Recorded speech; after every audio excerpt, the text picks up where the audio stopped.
Welcome everyone to this webinar delivered by the NIHR on mobilising research knowledge with adult social care, experiences from working with care homes. My name is Dr. Jenny Lynch. I'm an expert advisor in knowledge mobilisation at the NIHR Coordinating Centre, and I'm hosting this webinar today. We are delighted to welcome Professor Claire Goodman from the University of Hertfordshire as today's speaker. Professor Goodman has led a substantial programme of research with and for older people with complex health and social care needs, living and dying at home and in care homes. She currently leads the NIHR-funded DACHA study, which is developing research resources and minimum data set for care homes adoption and use. She set up the cross-applied research collaboration care home network, now led by Dr. Crystal Wormuth at the University of Hertfordshire, which brings together over 100 researchers, health and care professionals and members of the public to maximise the impact of care home research work. Claire has served as an NIHR senior investigator for the maximum term of 8 years, and in 2024 she was recognised for her significant contributions with an MBE awarded for services to older people's research. So I'm going to hand straight over to Claire. Thanks so much for joining us today. We're now ready for your talk. Thank you very much, Jenny, for that introduction, and thank you to all of you who have come. So this session is going to be about research, but looking at how to get research mobilised, used, debated, and as a resource for practice and service improvement. So the learning outcomes, because we're focusing on adult social care, is very much focused on the context. What is this sector that we talk about? Considering how to address the evidence to practice gap, and know what to consider when developing a knowledge mobilisation plan. And that's going to be a big issue here in terms of thinking ahead before you even get findings, and hopefully have some practical illustrations to inspire or irritate, and we can talk about in the Q&A. So please do use that.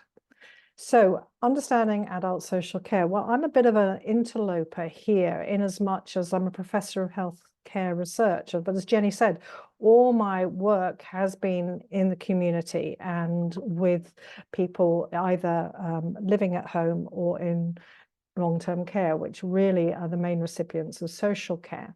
And if you're an older person, the evidence is absolutely clear that there is no distinction between what is health and what is social care. It's whether the service is appropriate, arrives at the right time, and improves quality of life and health.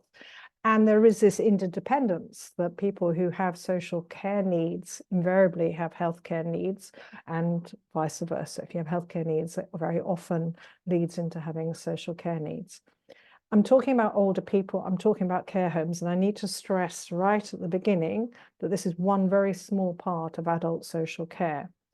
But I think there is transferable learning because the focus, the funding, and the governance and infrastructure of social care is incredibly different to those of us who started or work in healthcare. It affects how research is framed and how research knowledge and uptake and its mobilisation is prioritised. So how is knowledge mobilised? So I am starting here with the principles. And for those of you, although I've started by saying social care is very different, this slide is borrowing from the work of Oliver and Kearney. And if any of you joined Annette Boaz's webinar on knowledge mobilisation for policymakers, some of the points here will be very familiar. I think it's a really useful checklist, and I think it does apply as much to social care as to any other area of research. So high quality research, we can discuss that. That's arguably there has been an underinvestment in research capacity building in social care. So for it to be ready and usable, it needs to be good. The audience needs to be understood, and as we'll go on and have a look at it, the audience is very diverse in social care, has to be credible at all levels, and very often evidence is presented as clearly useful for social care without really understanding if it is going to be. And I think we can see that sometimes with the assistive technologies that are increasingly coming through for older people living at home. I think one needs to recognize that research knowledge is one part of the picture. It would be very, very unusual for one study or even several studies to be the make the whole difference to how a service or a system is organized. It's understanding how what you're offering would fit and could lead to change. And I think, again, returning to the issue about where social care research is at, is being able to distinguish between evidence that sheds new light, that asks questions, that tests some ideas or shows how services are delivered, to evidence that actually says, well, if you do this, this would be more effective. And I think that has to be very clearly communicated. I think the importance of networks and partners who you work with from the first day that you work up your research right through to delivery and following through to what sustains change is incredibly important. And a reflective approach throughout. I think Annette in her webinar referred to that as humility, a recognition that that people have a lot more expertise probably than you do as to how systems and services work in this sector. So I am going to talk about DACHA, which is slightly unusual for a seminar on knowledge mobilization because we've only just finished, but I suppose I want to reflect on one of my big messages, which is you need to think about knowledge mobilization from day one, and how what we did in DACHA has been informed with over 15 years of working with care homes and in social care environments, and how far we need to move from just thinking it's an adjunct to healthcare. And in talking about DACHA, I don't want anybody to think that this was a small group or it's me that did it, because it was a phenomenal collaboration who brought a whole range of expertise, and we worked very, very closely with the care sector, and I'll pick that up again. But people here bring all the different strands and networks and partnerships that were so key to what we did. So the DACHA study, as Jenny described, was about building research capacity and about delivering a minimum data set that could exploit the information that is used by care homes and link it to data held about residents in other data sets in NHS and healthcare. So first of all, we did a series of evidence reviews, we looked at outcome measures, we looked at what was already out there in terms of international minimum data sets like Interarray that is used in 35 different countries. And we also were interested in building resources. So Lisa Irvin led on the development of a trial archive so that there's a lot of very good data collected about residents in trials, which then could be reused for secondary data analysis. And that's some work that's being taken forward. If anybody wants to talk to me about that, where we're looking at social care research priorities that could be applied there. We then moved on and reviewed all the different kinds of information care homes collect about their residents and identified what would be the key ones, the minimum variables that you would need to ask care homes to include in their routine care data that could be linked to NHS and local authority data to create a very good resource.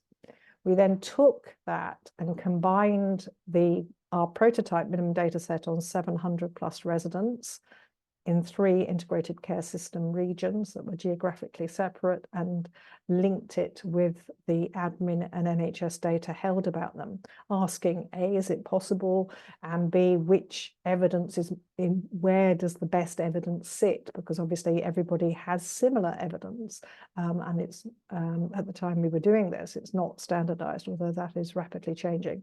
And then went on to demonstrate how a prototype minimum data set could meet the range of all the people who work in, with, for, and live in care homes. So that was what we did.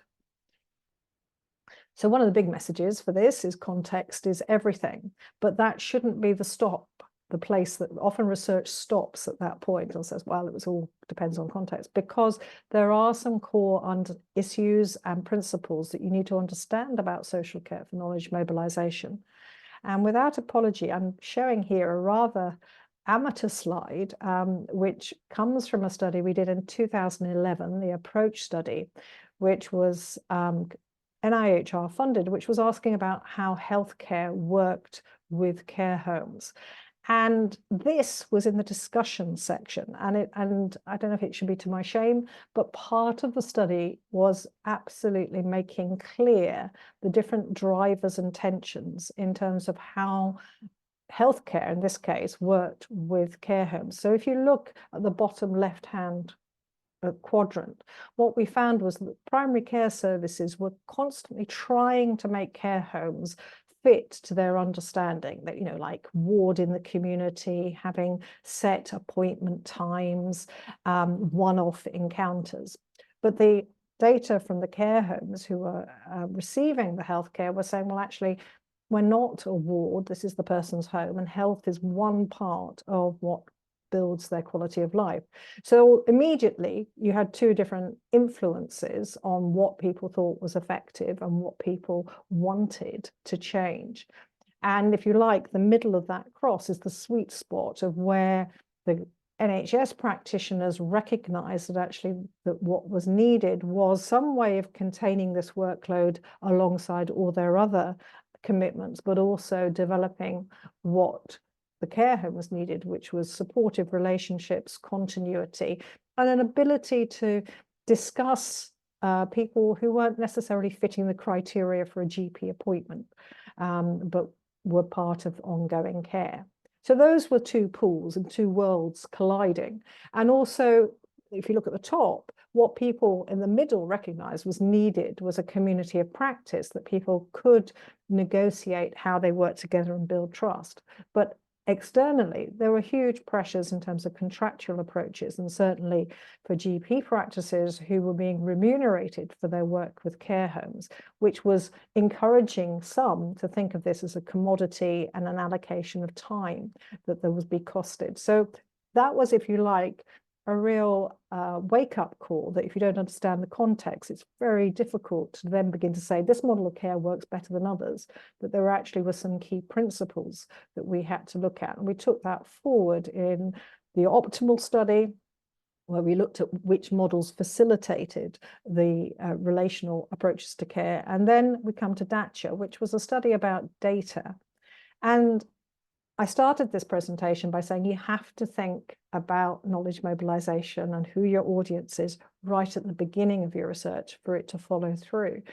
And this is an extract from an infographic that we developed right at the beginning of the study to try and explain why this study mattered.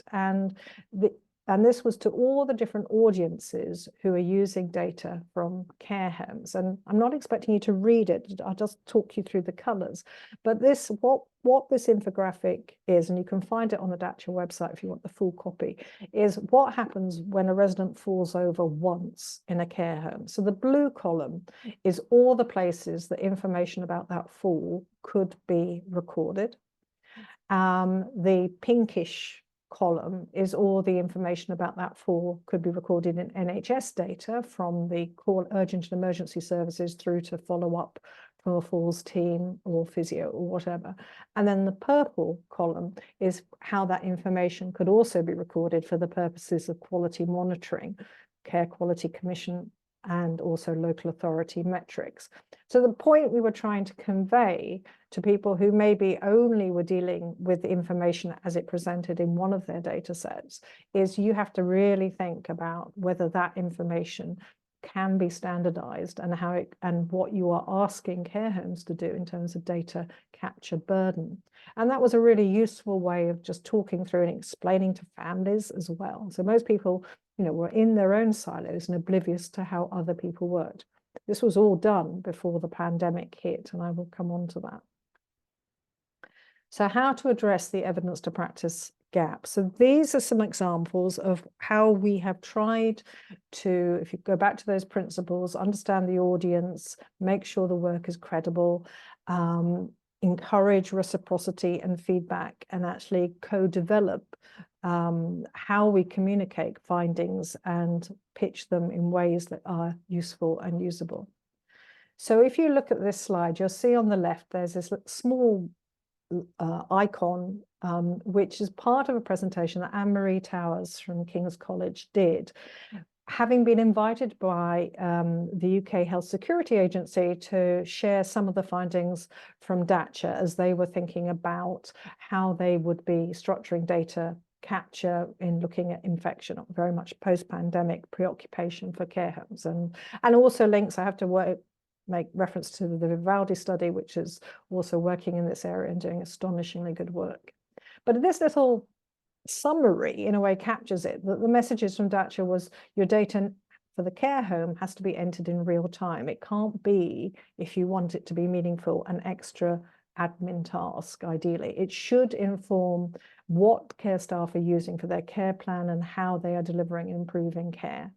And for the UKHSA, it would help to have a mechanism that demonstrates back to the care home how that information is being valued and used. So this was an example of where we were asked by policymakers, asked by people who are taking forward ideas about the simple question about how many infections do you have, and particularly different types. Well, how should you structure that request? And we only got that invitation because of the networks and because Anne-Marie has been working with the UKHSA in other means. The other thing we would say was that we worked from the get-go with care provider representatives. So the National Care Forum was a funded partner on the study, and there are many care provider representatives. I think the last count there are 6 or 7. So we also had 2 on our advisory group, Care England, and what at the time when they started with us was the National Nursing Home Forum. It's not right, but they've now become the Care Provider Alliance, I think. No, not anyway. But what I'm trying to say is there are lots of care provider representatives who are representing different constituencies. So National Care Forum tends to favour not-for-profit providers. Care England tends to work with the bigger organisations, and then there are many in between that, and they all feed into the Care Provider Alliance. So we were also briefing them through them, and they provided us ongoing debate, challenge what was feasible, what was of interest to them, and what they would prioritise. Similarly, with professionals, we have Adam Gordon on the team, and through the British Geriatric Society, we hosted an invitation-only event that had for key stakeholders from NHSE, from policy, from the big research leads, and also from clinicians and researchers, and so the whole community of people who are working in this space, and data software businesses, to share our findings, but also share some findings from Vivaldi. And also we had international presenters from Inter-RAI explaining how their minimum data set worked. And it was a forum for safe discussion and debate about what was most effective and how these things could work in the future. In the middle, you see connecting with staff. So this was a preoccupation. It became very evident very early on that actually it was often who completed the data is crucial, and how staff engage with this study and other studies was also crucial to the quality of the study. So Karen Spilsbury led on work that ended up with a paper summarising some of our findings, but read by care staff, and Alan Killett and colleagues who'd led all the public involvement and engagement work, which included care home staff. This was an infographic really unpicking how becoming knowledgeable about collecting data could actually provide care staff not just with another admin task, but with a voice. And then finally, built into the study, we had a national consultation with all these different stakeholders that ran 3 times through the study. And we also funded, as part of the grant, Professional Records Standards Body, who performed an audit on our process, which again is that outward-facing credibility. It was interesting when we were talking to the Office of National Statistics, that was one of their questions. And, has anybody validated your process? And historically, we did that because we didn't think people would be interested in standardizing data. But of course, the pandemic changed everything. And this brings me into how we worked with the Department of Health and Social Care and the NHS executive. So this was funded, and this started before the pandemic. 2 months into the DACHA study, the pandemic hit. It was an awful time.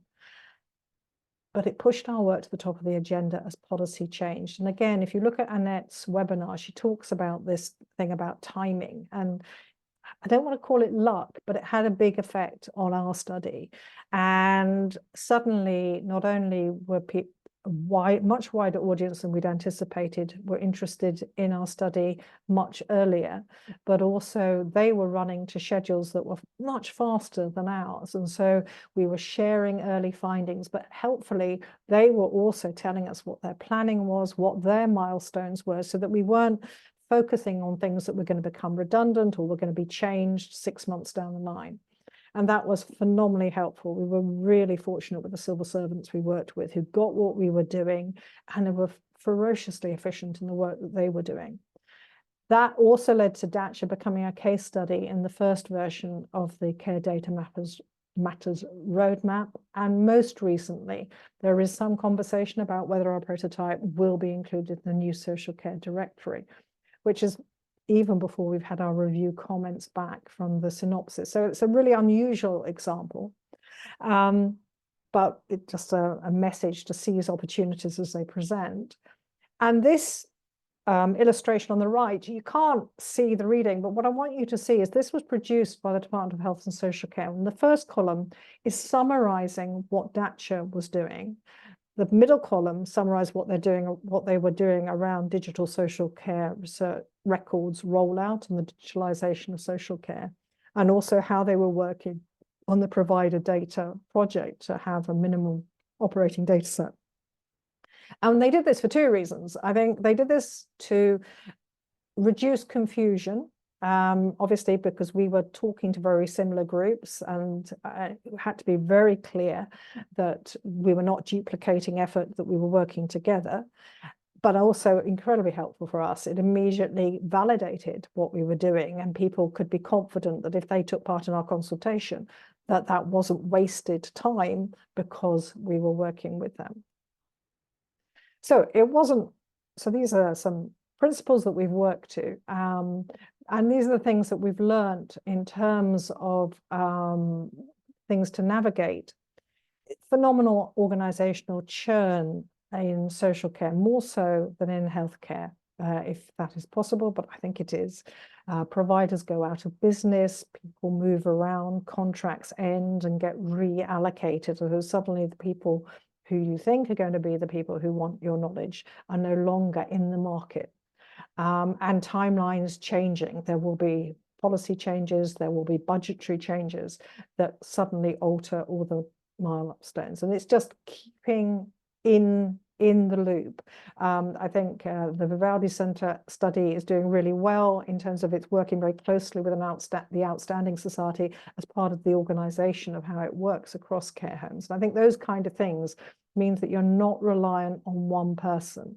DACHA, we had some key people right at the beginning in social care who were really committed to what we were doing. But by the time we were ready to share findings, they'd moved on, and we were talking to people who had no idea what we were doing.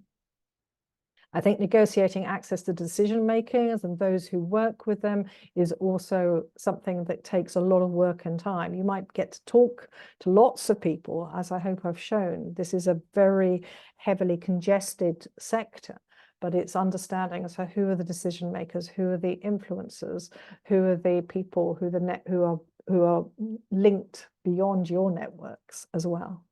And understanding the system capacity. I think we could be very naive with however good the research is, however exciting it is, that it does require people in the system to implement it and to have the capacity. And you're working with hundreds of independent businesses. So again, it's about the comms, it's about making sure that the presentation of what you're doing makes sense. And even then, it may be that even something really good, just because there's an absence of resource or personality, stalls at that point. And also we have organizations with the same care goals, but very different hierarchies, communications and implementation strategies. How we have worked with the very big chain providers is very different to how we have connected with the very small businesses, which still account, I think, for nearly a third of all care homes are 1 or 2 care homes, so very small businesses who are struggling with digitalization. I should have stressed that in the DACHA study, we only worked with care homes who were digitally enabled. So what to consider when developing a knowledge mobilization plan for adult social care?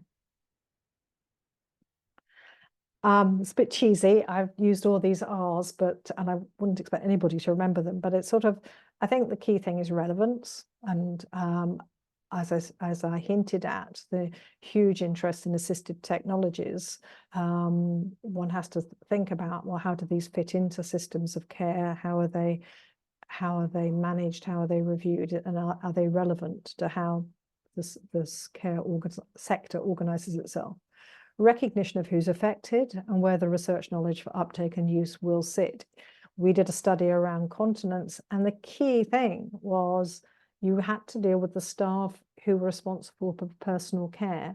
It wasn't going to be the quality manager who was in the chain or the manager. It was the relevance and the recognition of who you will need to act on these findings is the junior staff who are effectively dealing with the day-to-day personal care. I've already talked about relationships. It just doesn't go away. If you haven't got credible relationships based on trust, it's very difficult to move forward with your knowledge mobilization. And in our world, with the DACHA study around data management and data sharing, a huge issue of care homes not wishing to release their information out into a void, not knowing how people will use it. Very understandable issue, and something that we have tried in our knowledge mobilization papers and work and presentations to think through as to how one can address that problem. Reciprocity is a linked issue around investing in shared learning, co-designing, how studies are designed that then extends into how research knowledge is shared, debated, and used. And I think debate is a really big issue here. Researchers as valued partners. Now, we didn't have embedded researchers in the integrated care systems that we worked with. I wish we had. And I think there's some great examples of researchers who are employed in social care, like in local authorities, in care homes, who are just taking forward not only the research questions, but then how the evidence is mobilized. And it takes resources, and it's worth considering that when you're writing a grant as to what money you're going to ask for to support knowledge mobilization and investment in capacity to discuss a new finding. And then finally, the issue of reflection, that you have built in time to reflect with those you are working with as to genuine conversations about whether this has hit the spot or whether something different is needed. So to summarize, there are multiple audiences in adult social care, particularly for older people provision. And there really isn't a single port of call, but there are some excellent representative bodies and coalitions and networks that you have to think who is going to be most appropriate to work with and support. I think I've tried to show you some examples of what the DACHA study did, but I can't stress enough, understanding and taking the time to understand the social context is key to this, but the principles of knowledge mobilization still apply. It just has to be tailored to the kind of issues I've highlighted here. Take the opportunities, take the areas of synergy as they arise. We had 2 software providers work with us because we very quickly saw that there was no point in working with pen and paper, even though at the time we did the grant, 80% of care providers were still reliant on pen and paper records. But future scanning, and with the pandemic, we saw that we actually had to move to digital methods. 2 software providers worked with us for free because they could see the opportunity this gave them to understand how the world was changing and adapted their existing e-records to incorporate the additional measures into the minimum data set. And I would say it's worth the effort and hugely rewarding. It's a great sector to work with. So this slide is future further information. All these people, all these groups have phenomenal knowledge, and you don't have to start at the beginning. You don't have to go back to that aha moment that we had in 2011. And these are the connections with NIHR evidence, and also some social media connections. And that's me. Thank you.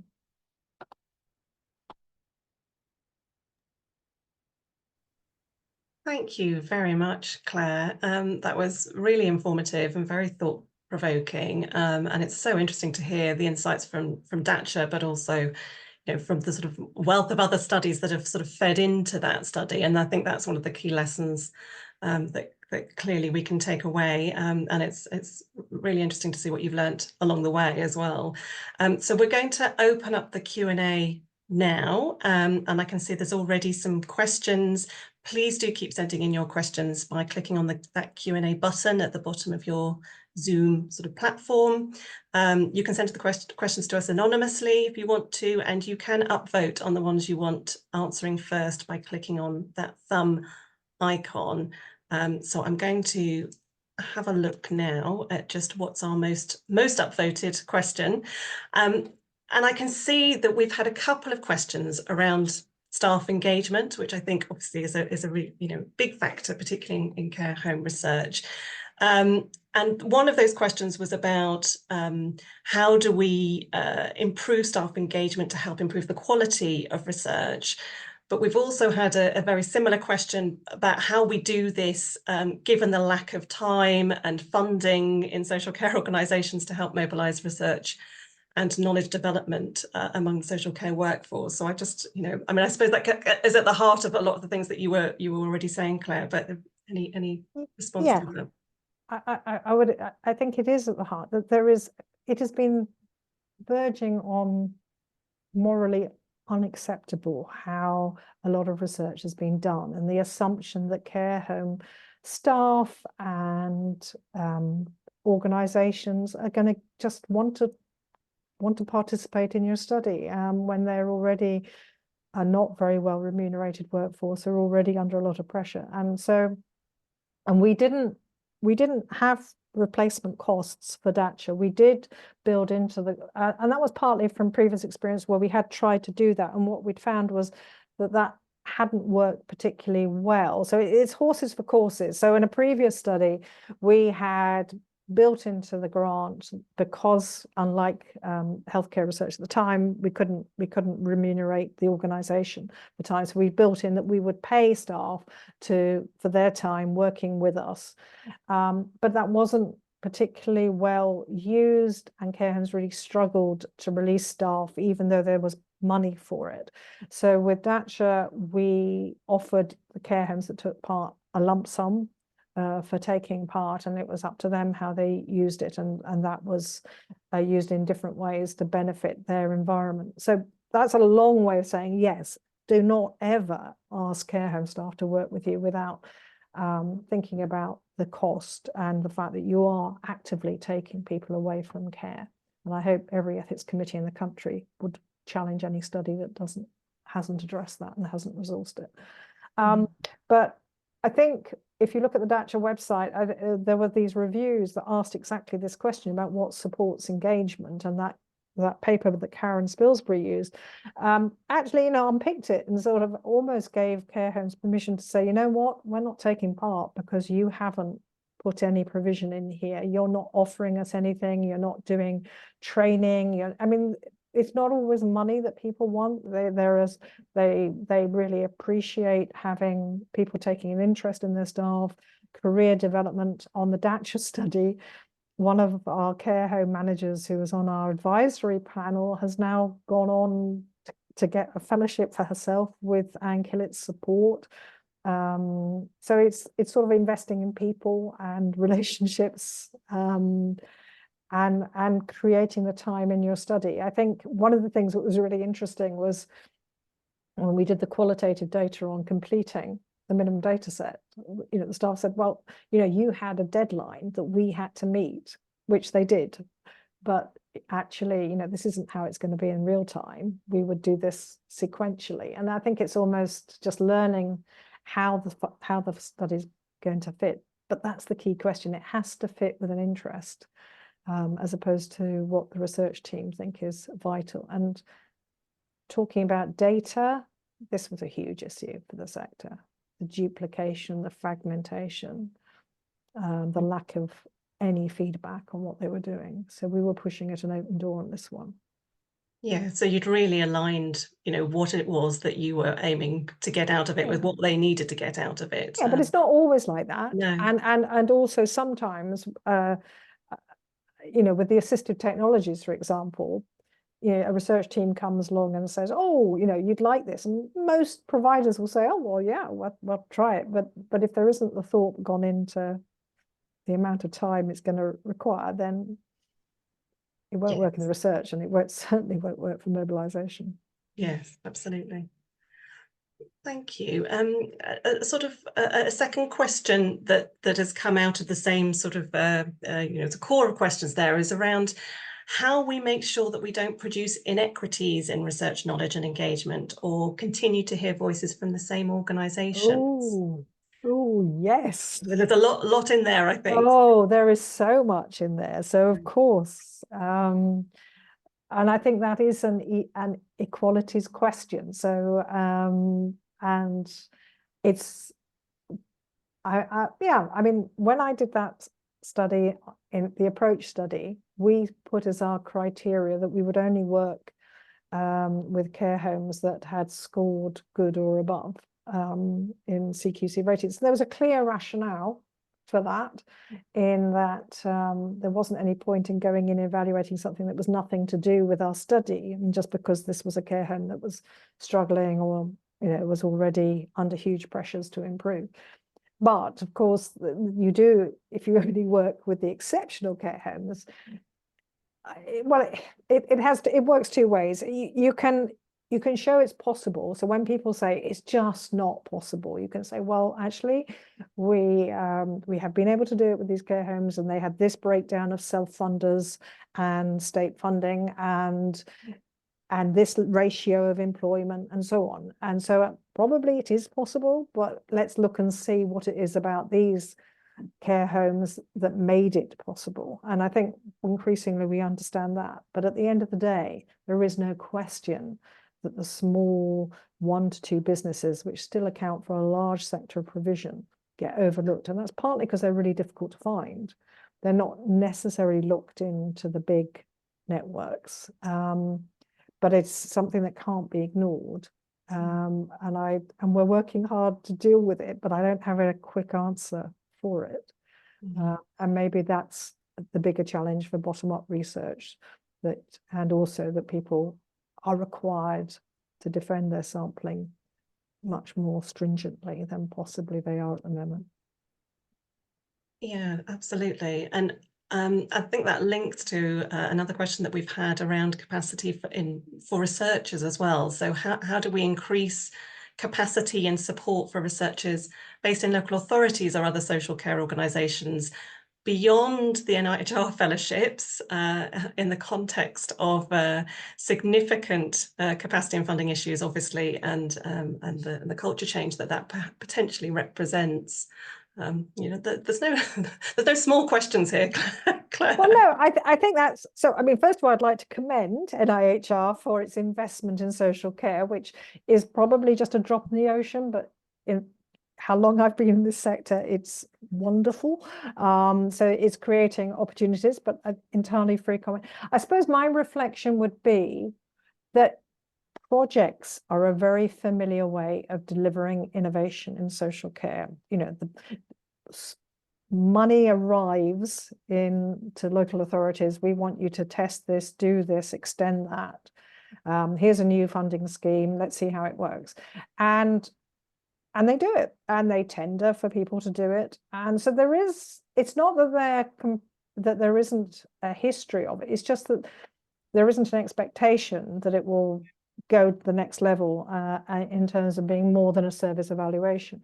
And I think that's where researchers could tap in, and some reframing, and maybe that's about working with the care provider organizations, they are hugely interested in research. It has been so refreshing to work with them and they are now, in fact, I heard yesterday of one representative organization that's had funding from a charity to look at the introduction of care technologists, which is an idea from Scotland. So they're actually beginning to take an interest themselves in leading research, which historically we've not seen. So that's I think a shift which comes from partnerships. There's no reason why organizations shouldn't. They're in, of course, they're businesses. They're interested in improving quality. They're interested in evidence of what works, but we haven't had quite so many conduits of joint working and recognizing it doesn't always have to be researcher-led. It could be an equal partnership. But I'm a fan of the embedded researchers, and Karen Spilsbury's model is matched funding. That's not NIHR. The researcher links, the care home provider has invested in that, and it seems to be working really well. So, and so that's embedded in the niche system, okay. which it comes out of Living Labs, which was developed in Maastricht. They have a very informative website. So if you just Google niche, NICHE, you'll link to see the projects. They've just, I just keep an eye on it, and I'm not involved in them particularly, although I work with Karen on DACHA, but you know, they've done a really lovely work around oral healthcare, which was definitely came from within the care home. And then and that idea of match funding is interesting, isn't it, in terms of, you know, as a model. Yes, as a model. I mean, there is, as I say, social care is very familiar with project time limited funding, which is arguably is not that different to the role of being a contract researcher. So, you know, but it's just finding the synergy. Yeah, and I think what's clear from, you know, what in your presentation and in your answers as well is that, you know, there is an awful lot of complexity in social care, a lot of different organisations that, you know, potentially can support the work that you're doing. We had a very honest question saying a bit overwhelmed by this complexity. So where do you start? Well, I suppose you start by being humble and by accepting you don't know what is going on, and just and wherever you're wanting to share your findings with is just checking in, saying is this it, like that summary at the end, you know, is this relevant? Do you recognize this? Who do I need to be talking to? Or who do I need to get together? Because what we found in DACHA is we need to get, there are gaps between the commissioners and the providers and the regulators, and how do we broker trust so that they all at least discuss. They don't have to agree, but at least begin to discuss. And I think that's a study all in itself, and we haven't done that yet. But it does feed into the knowledge mobilisation process, because obviously the people who have the budgets probably have a louder voice, but a lot of good knowledge mobilisation work in social care research, I would argue, is giving voice to the people who don't. You know, it can be incredibly helpful and powerful to say, well, actually, I mean, I'm just thinking of the work Clive Ballard and Jane Fossey about antipsychotic prescribing, you know, just demonstrating how you can really be very effective in reducing antipsychotic prescribing in care homes. This is not a legacy of bad practice, but this is a legacy of people not being supported and enabled. The Weld study, and now its implementation work, I think, is incredibly powerful, giving voice to care homes to say, well, let me tell you about antipsychotic prescribing and how we can help to reduce that. But doing a lot of that thinking early on as well, making sure that that's... Yeah, well, they've gone on to get more implementation, and of course that's also that, you know, you get your findings, and then it takes money and resource to really get an implementation that works. I mean, I was very conscious with that slide. You know, I was essentially just sharing with you, and here's some whizzy ways we've communicated. That's not knowledge mobilisation. There's a lot more work to say, okay, how can we help you act on these findings, or have we Yes. got, where can we take this and keep reviewing it? Absolutely. You talked briefly about connecting with regulators. And we've had a question about how that worked. The idea of working with regulators sounds daunting. So how did you find that? So actually, what was interesting and again, you have to remember DACHA was done in the middle of the pandemic. So it was interesting in that people who had no prior history of talking together were meeting, were talking to each other. So that was just I hate to say serendipity, like the pandemic was a good thing, but the byproduct of that was that suddenly there were lots of fora that people were talking together, which included the regulator. They were talking to the DHSC and so on and so forth. So there was an element of where we could talk to them. The consultation, so we'd built into the bid these consultations, and we'd kept the groups in these online consultations by their interest to see if there were things that were specific to commissioners and regulators which visiting clinicians didn't identify, or whether there was cross-fertilization, or if there was junior staff identified it as really important, or senior nursing staff, not nursing, care home manager staff identifies them. So they were all in separate groups. And so that gave us a feel for what everybody agreed. And a lot of that coalesced around quality of life outcome measurement. Everybody felt that they never could get a handle on how you measure quality of life meaningfully. But in terms of, that was when we had the most active engagement, because obviously that was measurement that went to the heart of CQC work. So it goes back to that thing about relevance. So we could have talked a lot about what we did around delirium assessment and whether we're adding that. I'm not sure.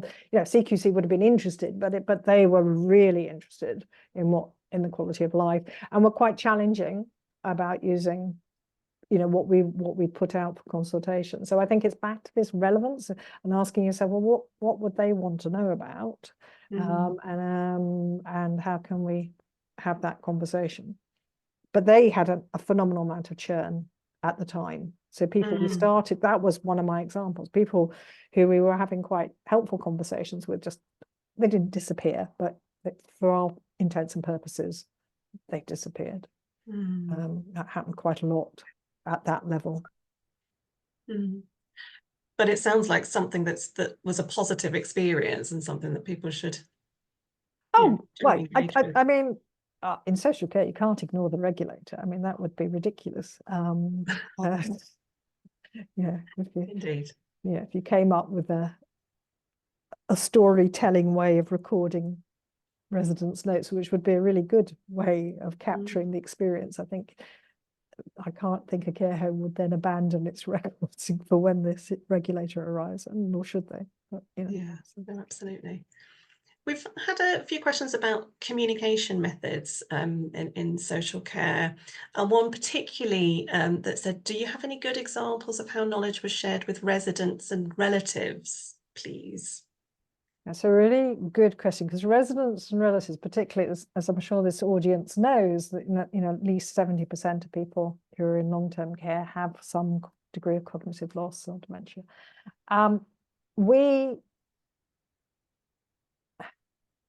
We worked hard to engage more with residents. So we had residents panels, and that was facilitated by activity providers. So finding different ways of getting residents to talk about how they understood their information, really interestingly, what they would and wouldn't want shared. So so out of that came some ideas about, well, I don't mind people outside the care home knowing this about me, but I don't want them knowing that. So quite, in some, I mean, it's fabulous work that Anne Killett and her team led. So we were always keener to understand the dynamic of residents' information as it's used in the care home, and then how it gets shared. And there's another webinar on the consent process for sharing data, because this is a really, really sensitive issue. But I won't go into that. So coming back to family, we included family in the consultations. But if you think it's difficult to connect with social care, then finding who to talk to as family is really, really tricky, because who self-appoints himself as the spokesperson, and whether you can be, it comes back to EDI. Do you just rely on the people who pitch up and have usually very articulate, usually very strong views, as opposed to the family who don't really know whether what they're getting is what they should get. They have nothing to compare it with. And also those who are trying to, so one of our PPI co-op got involved because she'd lived abroad for work and had coordinated her father's care in a care home remotely and digitally. And she was also had an IT background, and she was very clear about what information she needed from something like a minimum data set. Very revealing, but I mean, a completely different kind of family carer. And we found her through the Alzheimer's Society being on the, so I mean, it was a pretty random process how we found her, but she delivered really different insights. So I throw it back to the audience. How do you work with family who are very often sharing social care, particularly for older people living at home, or for other users of social care? How do you navigate that voice? I think there probably are people on this call who are way more experienced than me on this. But again, I think there is an equalities issue here that has not been challenged as much as it should be. I get very worried when I look at some of the carers' qualitative research where they haven't discussed who these people are or how they found them. Yeah, absolutely.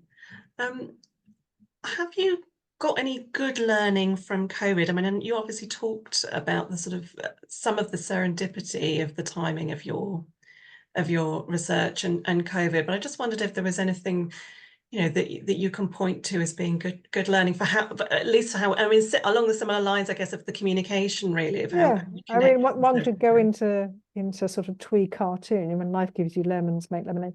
But I mean, yeah, I mean, everything just, it felt like overnight changed. A lot of the things we put into that grant, like involving the professional record standard body, was because we thought we would have to persuade people. We knew that the social care sector knew this was an issue and the burden of data capture, but we also were fairly sure that commissioners and regulators and visiting clinicians and so on weren't that fussed about it. It didn't impinge on their work, so why would they worry?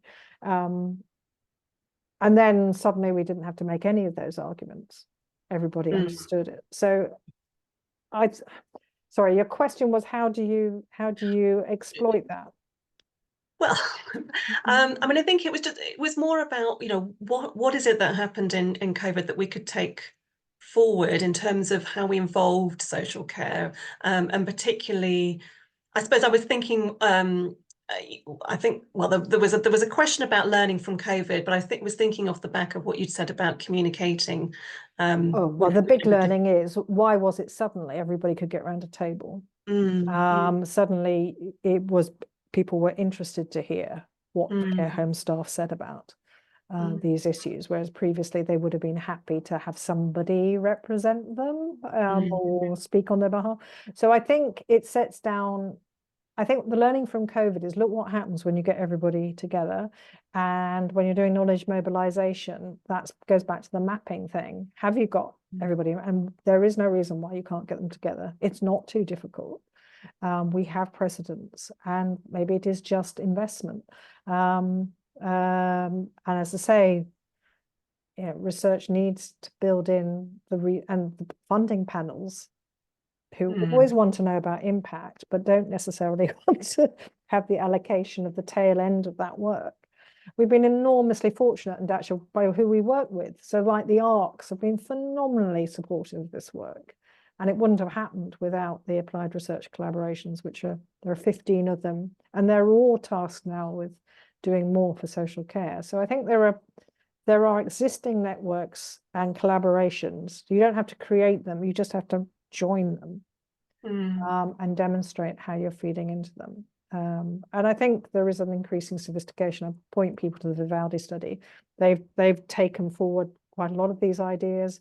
The PPIE panel that we had a longer life, talking with other studies, so that we accommodated that within our funding. But it was a very challenging panel to work with. They threw back some of our ideas and said it was shocking that we were not doing something. So we went back and did it. So it's also not the usual suspects, I think. Yeah. It's a bit like trustees, isn't it? You can only be something for 3 years or something. Maybe you should say that about some of our representative groups, you know, that we have to refresh them. Yeah, quite. So we're close to needing to wrap up here. So I think we've got perhaps time for a very quick response to there's lots of questions still coming in, so it's very difficult to sort of see what's the most interesting one. But we've had a final one about how do we keep the research rooted in the perspectives of the providers without it becoming too academic in tone and conduct. Oh, well, if it becomes too academic in tone and content, the providers will walk away. So that's I think it goes back to that reflection thing where, you know, people can be very polite, but you can tell very quickly whether it's scratching an itch they have. And that's not to say all research has to be reactive and responsive, because it also has to explode. There's a lot of, as true in healthcare, there's a phenomenal amount of rhetoric that goes on in how social care talks about itself, you know, and there is a huge role in researchers saying, really, is it really like that? And that might not be what providers want to hear, but I think a lot of it is format. I was at the go to the care conferences where the providers pitch up. That is a revelation. You just see it is a huge marketplace. Learn from the commercial businesses that pitch their wares all the time to social care providers. And there is a lot of cross-learning. There's another, that would be fascinating, because it's have a tin of sweets and lots of pens would be the take-home message from a care conference. But not to be too trivial. But I mean, it was really interesting because we were talking to software providers, and we were saying, oh, so, you know, what tasks do you put on your e-records? And they say, well, what people ask us to. And I said, well, yeah, but what if the evidence is showing that you should be nudging them towards this kind of measure? And that was like, oh, I don't know about that. So it's again changing the expectations. We also discovered that what we thought was the main representative body for software providers at this care conference, we talked to at least 5 that didn't subscribe to it. So that was another learning a bit late in the day, but there we are. Thank you very much, Claire. I'm sure everyone has taken a lot away from this webinar and some of the techniques that they can use in their own research. We'd love you to complete the evaluation form for those of you who've attended live today. For future reference, all our past webinars can be found on the NIHR TV YouTube channel, and do have a look at the NIHR evidence website for relevant NIHR funded research, including a collection on care homes and signposts to other NIHR funded social care research findings. So all that's left for me to say is thank you for attending, and I hope you enjoy the rest of your day.